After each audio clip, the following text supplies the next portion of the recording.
మీ బోధలు పనిచేశాయి. ఈ పెళ్లి జరగడానికి మా రాకుమార్ అంగీకరించింది. చివరికి నీవు కూడా ద్రోహానికి దిగావా?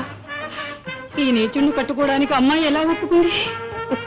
ఎలా కన్నె పిల్లకు ధనకాంక్ష రాజకాంక్ష మనకన్నా ఎక్కువ. మకరిక పెళ్లి కూతుర్ని చేసి వెంటనే తీసుకురా. మేము మంగళసూత్రంతో సిద్ధంగా ఉన్నాం.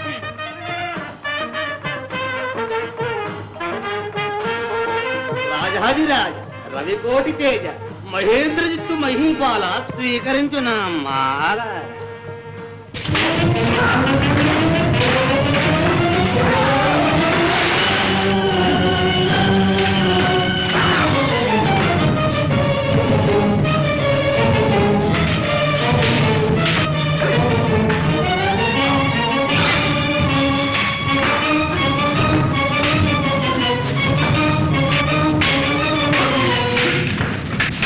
చూసావా అన్న, కథన రంగం అవుతుందేమో అని కట్టుదిట్టాలు చేసావు కానీ అంత కళ్యాణ రంగం అయింది.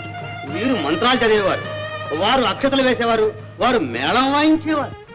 మకరిక తొందరగా పెళ్లి కుమార్తెను తీసుకురండి. అమ్మాయి, మేవన్నీ గుణించి లగ్నం చూసి జై అన్నప్పుడు జై అన్నప్పుడు పెళ్లి కుమార్తెని పేట్ల మీద అలాగే ఏమయ్యో గోడావధాని, మళ్ళీ మనకి తారుమారు తగదా రాకూడదు. నేను మగ పెళ్లి వారి పురోహితుణ్ణి, నువ్వు ఆడపెళ్లి వారి పురోహితుడిని. నా తంతుని జరిపిస్తాను. మీ తంతులు ఆపి తొందరగా పెళ్లి కూతుర్ని పిలిపించండి.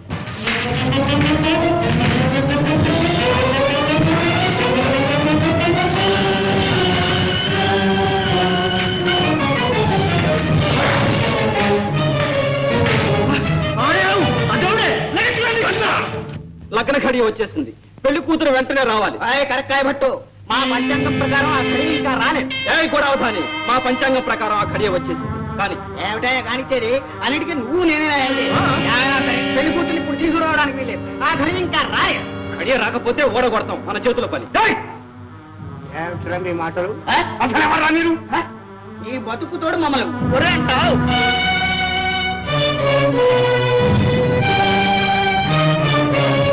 బంతువు కదూ, మగవాడివిగా ఓహో కుట్ర చేస్తున్నారు అన్నమాట. పురే చెట్లు చెట్లు బంధించండి, పిల్లలు బంధించండి.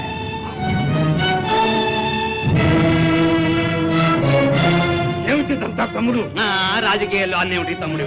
నువ్వు అన్నమాటేగా, నీ బుద్ధి బలంతో నువ్వు తిరగబడితే మా యుక్తి బలంతో మేము తిరగబడ్డాం. అంతా దేవునిదయ్యా.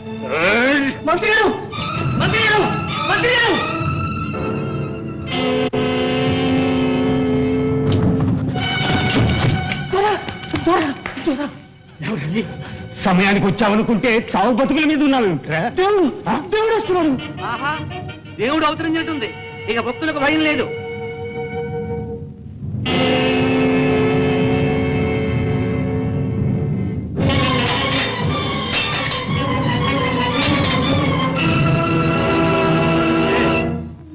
విస్తుపోతున్నావా? ఇది కేవలం లీలాకమలం కాదు, ఎన్ని ఘనాఘనాలైనా విచ్ఛిన్నం చేయగల వజ్రాయుధం. నీవు తలపెట్టిన నిర్బంధ వివాహానికి బదులు ఇప్పుడు ఈ నిర్బంధంలో ఏకాకి. నేను కాదు, నువ్వు ఏకాకివి. నా సత్తా ఇప్పుడే చూపిస్తా. గండ చండ ప్రచండ దేవుడి చిక్కాడు. మీ ప్రతాపాన్ని చూపండి.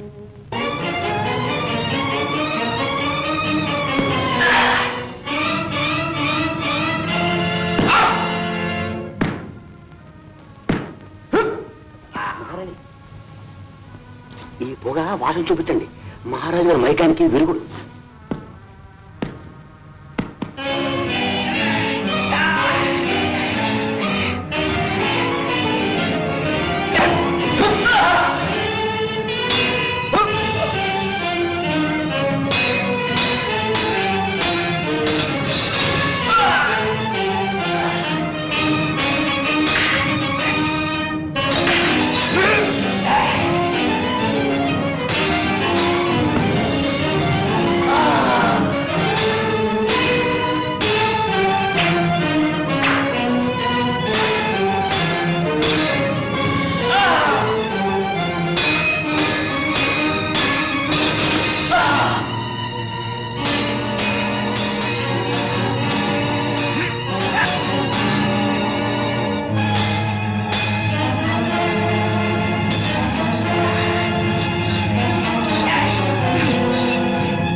నరసింహ మహారాజా పోనీయండి.